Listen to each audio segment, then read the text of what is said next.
नमस्कार साथियों, आप सभी कैसे हैं? उम्मीद है आप सभी अच्छे होंगे, स्वस्थ होंगे, मस्त होंगे। तो मैं सुनील कुमार आप सभी का एक बार पुनः अपने YouTube चैनल गुरु आर्यभट्ट पर स्वागत करता हूं। तो चलिए आज फिर से हम लोग देखते हैं सीडीपी जो सीटेट में महत्वपूर्ण होते हैं। जानते हैं कि आप जैसे सीटेट का 5 पार्ट होते हैं, जिसमें से सीडीपी का लगभग 60 से 70 क्वेश्चन होते हैं। तो उन सीडीपी के क्वेश्चन को हम लेकर एक से बढ़कर एक क्वेश्चन आपके लिए लेकर आए हैं, सीटेट का सीडीपी का क्वेश्चन। तो चलिए स्टार्ट करते हैं बिना समय गवाए हुए। सबसे फर्स्ट क्वेश्चन देखते हैं कि इसका फर्स्ट क्वेश्चन क्या कह रहा है। बहुबुद्धि सिद्धांत निम्नलिखित निहित अर्थ देता है सिवाय। बहुबुद्धि सिद्धांत जो है वो निम्नलिखित निहित अर्थ देता है सिवाय। क्वेश्चन कर रहे हैं कि बहुबुद्धि सिद्धांत देता है, इनमें से 4 ऑप्शन में से 3 ऑप्शन सही होंगे और सिवाय है अर्थात कहने का अर्थ है कि क्वेश्चन जो है वो निगेटिव सेंस में पूछ रहा है। तो निगेटिव इनमें से हम देखते हैं कि कौन सा है। पहला कह रहा है कि बुद्धि पराक्रम संक्रियाओं का एक विशिष्ट समूह है। बिल्कुल सही बात है ये कि बुद्धि पराक्रम संक्रिया जो है एक विशिष्ट समूह है जिसका उपयोग एक व्यक्ति द्वारा समस्या समाधान के लिए किया जाता है। तो ये ऑप्शन बिल्कुल पूरी तरह से पॉजिटिव वे में है, लेकिन हमें खोजना है निगेटिव वे में। तो ऑप्शन 2 देखते हैं। विषयों को विभिन्न तरीकों से प्रस्तुत किया जाता है, ये भी बिल्कुल सही है। विविध तरीकों से सीखने का आकलन किया था, ये भी पॉजिटिव है। अब क्वेश्चन पूछ रहा था निगेटिव सेंस में, तो देखिएगा टी ऑप्शन। संवेगात्मक बुद्धि बुद्धि लब्धि से संबंधित होते हैं, नहीं। संवेगात्मक बुद्धि बुद्धि लब्धि से संबंधित नहीं होते हैं। तो इसका आंसर होगा option number D. Next question देखते हैं। तो सीटेट इसी तरह से आप कॉमन सेंस करेंगे कि कौन से पॉजिटिव वे में है और कौन से ऑप्शन निगेटिव वे में है और क्वेश्चन किस सेंस में पूछ रहा है। चलिए नेक्स्ट क्वेश्चन है। 16 वर्षीय बच्चा बुद्धि लब्धि परीक्षण में 75 अंक प्राप्त करता है, उसकी मानसिक आयु क्या होगी? तो एक इसके लिए इस क्वेश्चन के आंसर के लिए एक सूत्र होता है, उससे बनाए तो बेहतर है। क्या सूत्र होता है? बुद्धि लब्धि IQ बराबर सूत्र होता है मानसिक आयु बटा में होता है वास्तविक आयु गुने 100। तो क्वेश्चन कह रहा है कि 16 वर्षीय बच्चा है, अर्थात कहने का अर्थ है कि उस बच्चे की वास्तविक आयु दी गई है 16 वर्ष, अर्थात यहाँ पे ये दी गई है वास्तविक आयु 16 वर्ष दी गई है। और फिर कह रहा है कि बुद्धि लब्धि परीक्षण, बुद्धि लब्धि कितना है उसका? तो 75 है, अर्थात कहने का अर्थ है कि बुद्धि लब्धि आयु कितना दिया हुआ है? तो 75 दिया हुआ है। अब पूछ रहा है कि उसकी मानसिक आयु कितनी होगी? तो आप मानसिक आयु निकाल लीजिए, उसका मानसिक आयु निकाल लीजिए, गुने 100 सूत्र है। तो ये भागा में इधर आएगा तो गुना में, यानी 75 गुने 16, 100 गुना में इधर आएगा तो भागा में। इसको हल कर लीजिए और हल करने के बाद जो आंसर आएगा वही उस बच्चे की मानसिक आयु होगी। तो हल कीजिए, हल कीजिएगा तो ये हल होगा 4 चौके 16 कर लीजिए, 25 चौके 100, 25 तिया 75 हो जाएगा, 4 तिया 12, यानी उस बच्चे की जो मानसिक आयु होगी वो 12 वर्ष होगी। ऑप्शन नंबर ए सही। चलिए नेक्स्ट क्वेश्चन देखते हैं।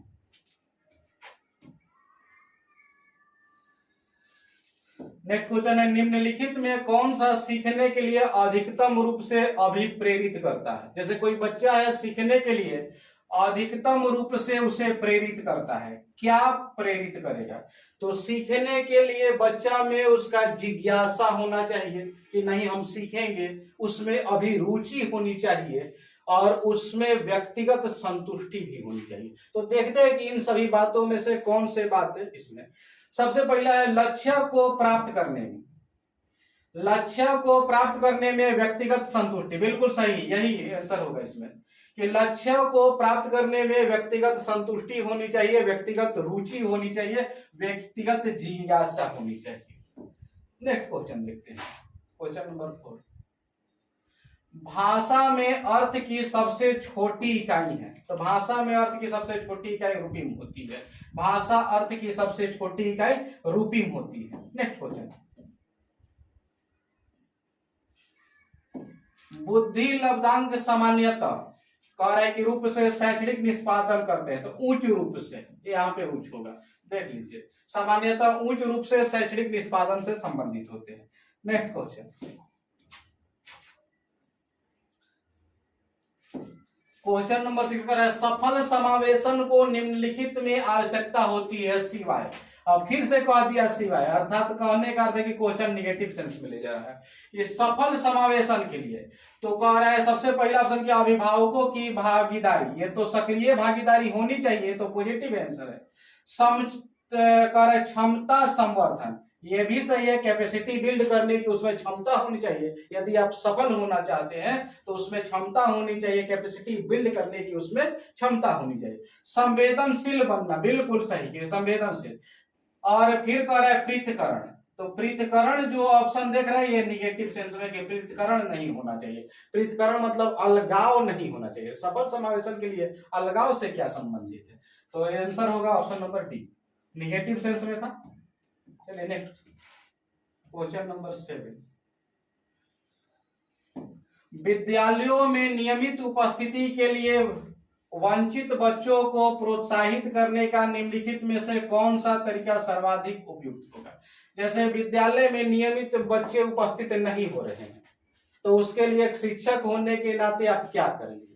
तो विद्यालय में जब बच्चा उपस्थित नहीं हो रहे हैं नियमित रूप से, रेगुलर रूप से, तो आप क्या कर सकते हैं, वहां पे एक आवासीय विद्यालय खोल दीजिए और बच्चों को आवास में ही रखिए और वहीं बताइए। तो इसमें कहीं होगा आवासीय विद्यालय खोलना, सबसे बेस्ट आंसर होगा। नेक्स्ट, क्वेश्चन नंबर 8 कह रहा है, विद्यालय में लिंग भेदभाव से बचने का सर्वोत्तम तरीका क्या हो सकता है। विद्यालय में लिंग भेदभाव, जैसे लिंग भेदभाव जैसे होता है कि एक शिक्षक जो होता है वो लड़का के प्रति ज्यादा अट्रैक्टिव या लड़की के प्रति ज्यादा अट्रैक्टिव या उसका पक्षपात ज्यादा करता है, तो वो होता है लैंगिक रूढ़िवादिता या लैंगिक पक्षपात करता है। तो क्वेश्चन पूछ रहा है कि उससे बचने के लिए हमें क्या करना चाहिए। तो उससे बचने के लिए करना क्या चाहिए, तो शिक्षकों द्वारा उनके लिंग पक्षपात पूर्ण व्यवहारों का अधिज्ञान लेना चाहिए या उसके बारे में संज्ञान लेना चाहिए कि यदि इस प्रकार की हो रही है कक्षा में, तो आप पूरी तरह से लिंग पक्षपात को जो पूर्ण व्यवहार हो रहा है उनका अधिक्रम ज्ञान कर लेंगे। तो इसका होगा सही आंसर ऑप्शन नंबर सी।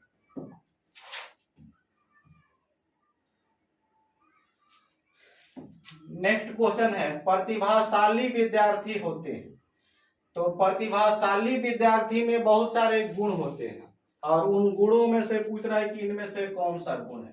तो प्रतिभाशाली विद्यार्थी होते हैं इनमें से अपने निर्णय में आत्मनिर्भर होते हैं, मतलब कहने का अर्थ है कि उसमें सीखने के प्रति जिज्ञासा होती है, सीखने में अभिरुचि लेता है, और सबसे मस्ट है इसमें कि अपने निर्णय में वो आत्मनिर्भर होते हैं। अर्थात कहने का अर्थ है कि जो प्रतिभाशाली होते हैं वो अपने निर्णय में आत्मनिर्भर होते हैं, किसी दूसरे से ज्यादा वो राय विचार नहीं करते हैं। क्वेश्चन नंबर 10, शैक्षणिक छात्रों में निष्पादन के आधार पर शैक्षणिक छात्रों में निष्पादन के स्तर को बढ़ाने का औचित्य स्थापन किस आधार पर किया सकता है। कह रहा है शैक्षणिक क्षेत्रों, शैक्षणिक क्षेत्रों होगा, छात्रों ना, शैक्षणिक क्षेत्रों में निष्पादन के आधार पर शैक्षणिक क्षेत्रों में निष्पादन के स्तर को, मतलब कहने का अर्थ है कि जहां पे शिक्षा दीक्षा नहीं होती है उस क्षेत्र को हम कहते हैं शैक्षणिक क्षेत्र। और फिर कह रहा है कि शैक्षणिक क्षेत्रों में यदि उसको, मतलब शैक्षणिक क्षेत्रों में उस निष्पादन के स्तर को हमें बढ़ाना है तो उसको उसके लिए क्या करना होगा हम, तो उसके लिए देखते हैं ऑप्शन। कह रहा है कि यह हास्यकृत विद्यार्थियों के लिए प्रतिपूरक भेदभाव की नीति का अनुमान करता है। नेक्स्ट ऑप्शन है यह सार्वभौमिक धारण को सुनिश्चित करता है। या हाथ से किए जाने वाले श्रम के प्रति सम्मान विकसित करता है। तो ये धारण को सुनिश्चित करता है, ये नहीं होगा। श्रम के प्रति सम्मान विकसित करता है, ये भी नहीं होगा। इस क्वेश्चन का आंसर होगा ऑप्शन नंबर ए।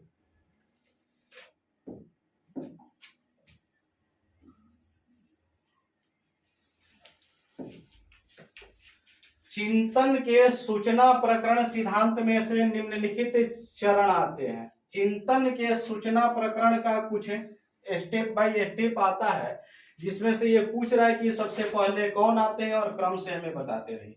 तो इसमें सबसे पहले जो आता है वो आता है पूर्व प्रक्रम।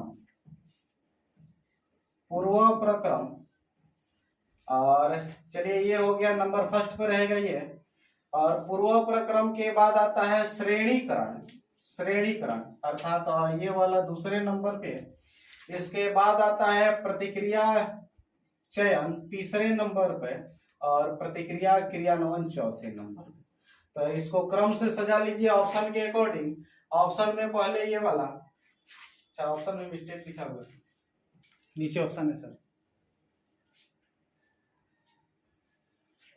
यहाँ पे 2 नंबर होगा, यहाँ पे 3 नंबर होगा। तो इसका आंसर होगा 3 होगा, 2 होगा, और इसके बाद 3 4 2 1 होगा। सबसे पहले 3 नंबर, इसके बाद 4 नंबर, 2 नंबर, तब 1 नंबर। ऑप्शन नंबर सी इसका आंसर है। ये सब सुधारना है, एक के बाद 3। एक बच्चा जो ग्रस्त है, सा और वाज न्यूक्लियर, और यहाँ पे होगा अनक्लियर, इस तरह से कुछ होगा, क्वेश्चन में कुछ मिस्टेक है। एक बच्चा जो ग्रस्त है वह सा, मतलब कहने का अर्थ है कि सा को वाज पढ़ता है और न्यूक्लियर को अनक्लियर पढ़ देता है। तो वह किस रोग से ग्रसित है, या उस बच्चे में किस प्रकार की अक्षमता है। तो उस बच्चे में क्षमता है डिसलेक्सिया के, पठन विकार की, अर्थात कहने का अर्थ है कि उसमें पठन में अक्षमता है, पढ़ने में अक्षमता है। सा को वाज पढ़ दे रहा है और न्यूक्लियर को अनक्लियर पढ़ दे रहा है। तो उसमें जो क्षमता है वो डिसलेक्सिया की है। डिसलेक्सिया जानते होंगे, पठन वैफल्य होते हैं।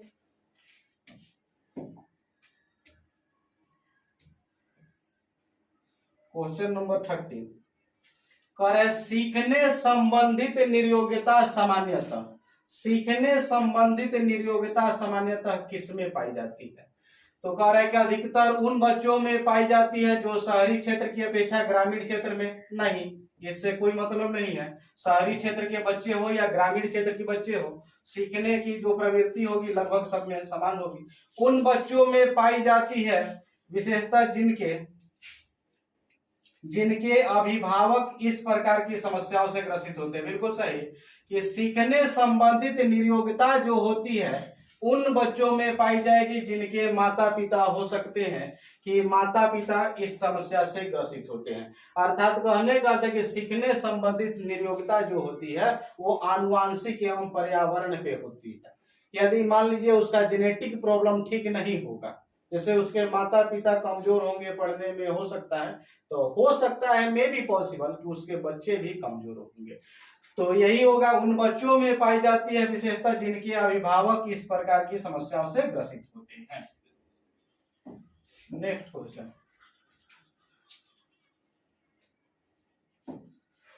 एक सशक्त विद्यालय अपने शिक्षकों में निम्नलिखित, एक सशक्त विद्यालय है, अपने शिक्षकों में निम्नलिखित योग्यताओं में से किसे सर्वाधिक बढ़ावा देगा। जैसे एक सशक्त विद्यालय है और अपने शिक्षकों में से कह रहा है कि क्या सबसे अधिक बढ़ावा करेगा उसमें। परीक्षण करने की प्रवृत्ति, स्मृति, अनुशासित स्वभाव, प्रतिस्पर्धात्मक अभिवृद्धि। तो सबसे एक सशक्त विद्यालय जो होगा वो प्रतिस्पर्धात्मक अभिवृत्ति को बढ़ावा देगा, क्योंकि जैसे इसके अंतर्गत जो होता है वो शिक्षक को, कहने का अर्थ है कि बनाता है कि शिक्षक को जैसे बाल केंद्रित शिक्षा कहता है अपनाने के लिए, और क्लास में कहता है कि एक अच्छी धैर्य रखने के लिए, दृढ़ता रहने के लिए, और विषय वस्तु में प्रवीणता लाने के लिए। इसका अर्थ होता है कि ये सभी उसमें यदि प्रतिस्पर्ध है तो एक सशक्त विद्यालय उसको फॉलो करता है। नेक्स्ट, क्वेश्चन नंबर 15 का है किशोर किसका अनुभव कर सकते हैं। किशोरावस्था जो होती है, जैसे जिन प्यादे की एक अवस्था है किशोरावस्था, जो 12 से 18 वर्ष की अवधि होती है। तो किशोरावस्था में जो बच्चे होते हैं बहुत चीजों को लेकर चिंतित रहते हैं, जैसे सामाजिक सद्भावना को लेकर चिंतित रहते हैं, या सोचते हैं कि जैसे हम समाज में चलेंगे तो हमें लोग ये कहेंगे वो कहेंगे, तो इन सब को लेकर उस अवस्था में चिंतित रहते हैं। तो कह रहे हैं कि वो किसका अनुभव करते हैं, तो वो दुश्चिंता और स्वयं से सरोकार का अनुभव करते हैं। अर्थात कहने का अर्थ है कि वो स्वयं से बहुत ज्यादा, जैसे सामाजिक सद्भावना की या सीखने की अभिवृद्धि सब ज्यादा होता है उसमें। तो इस क्वेश्चन का आंसर होगा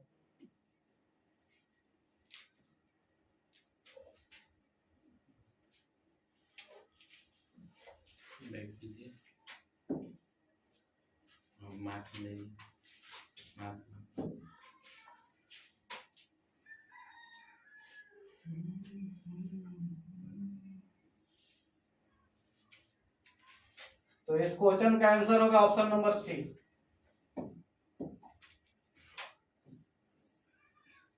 क्वेश्चन नंबर 16, शारीरिक रूप से अक्षम बच्चों को सामान्यतः कौन सा रोग होता है। तो कह रहे हैं कि शारीरिक रूप से यदि कोई बच्चे अक्षम है तो उसमें कौन सा रोग होता है, तो उसमें होता है डिस्ग्राफिया के, और डिस्ग्राफिया को कहते हैं लेखन वैफल्य भी, माने लिखने में अक्षमता। और इन चारों के बारे में जान लीजिए। डिसलेक्सिया होती है पठन विकार, माने पढ़ने में, जैसे अभी एक ऊपर क्वेश्चन देख रहे होंगे, सा को वाज पढ़ रहा है, क्लियर न्यूक्लियर को अनक्लियर पढ़ रहा है। डिस्थीनिया जो होती है वो मानसिक संतुलन में कमी होती है, मानसिक संतुलन में कमी, जैसे जब बच्चा मान लीजिए उसका दिमाग सही रूप से काम नहीं करता है तो उसे डिस्थीनिया कहते हैं। डिसकैल्कुलिया जो होती है ये गणित संबंधित होती है, गणित संबंधित समस्या जो होती है वो डिसकैल्कुलिया के अंतर्गत आती है। तो अभी कह रहे हैं कि शारीरिक रूप से यदि कोई बच्चा अक्षम है तो उसमें कौन सा अक्षमता पाई जाएगी, तो उसमें डिसग्राफिया पाई जाएगी, dysgraphia.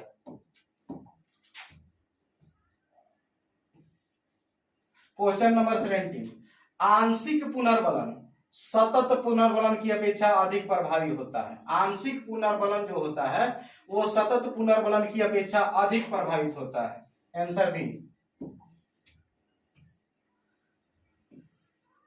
Question number 18, Vygotsky, Vygotsky होगा, वाइगोत्स्की के सिद्धांत का निहित अर्थ है। तो वाइगोत्स्की हम बार बार कहते हैं, वाइगोत्स्की जो होते हैं वो सामाजिक सांस्कृतिक क्रिया के बारे में बताते हैं कि आप समाज से सहयोग लेकर सीखते हुए, या बच्चे जो होते हैं वो समाज से परस्पर अंतःक्रिया करके सीखते रहते हैं। तो वाइगोत्स्की का जो सिद्धांत है सामाजिक सांस्कृतिक सिद्धांत है, और समाज से सहयोग कीजिए और उसके समस्या का समाधान निकालिए। तो इसमें होगा सहयोगात्मक समस्या का समाधान, सामाजिक सांस्कृतिक या समाज से सहयोग करके समस्या का समाधान कीजिए। नेक्स्ट क्वेश्चन, क्वेश्चन नंबर 19, एक शिक्षिका को पाठ्य पुस्तक, एक शिक्षिका को पाठ्य पुस्तक फल सब्जियों के कुछ चित्रों का प्रयोग करती है, अपने विद्यार्थियों से चर्चा करती है, विद्यार्थी इस जानकारी को अपने पूर्व ज्ञान से जोड़ते हैं और पोषण की संकल्पना को सिखाते हैं। यह उपागम किस पर आधारित है, तो यह उपागम ज्ञान के निर्माण पर आधारित है। वह शिक्षिका ज्ञान के निर्माण करना चाहती है अपने शिक्षार्थियों में। नेक्स्ट क्वेश्चन है 20, जब बच्चे की दादी उसे उसकी मां की गोद से लेती है तो बच्चा रोने लगता है। बच्चा किस कारण से रोने लगता है, तो बच्चा संवेगात्मक दुश्चिंता के कारण रोने लगता है। तो चलिए फ्रेंड, आज के लिए बस इतना ही, मिलते हैं अगले नेक्स्ट क्लास में, तब तक के लिए जय हिंद।